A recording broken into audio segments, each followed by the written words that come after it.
નમસ્કાર, હું રાજ. આપ જોઈ રહ્યા છો સ્પાર્ક ટુડે ન્યૂઝ. અમરેલી જિલ્લાના રાજુલા તાલુકાના ખારી ગામે એક 2 વર્ષીય સિંહબાળ ખુલ્લા કૂવામાં ખાબકતા ચકચાર મચી ગઈ હતી.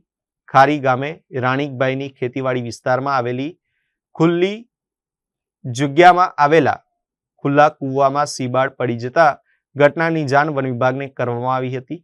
માહિતી મળતા જ રાજુલા વન વિભાગની ટીમ તાત્કાલિક સ્થળ પર પહોંચી હતી અને સિંહબાળને બહાર કાઢવા રેસ્ક્યુ ઓપરેશન હાથ ધર્યું હતું.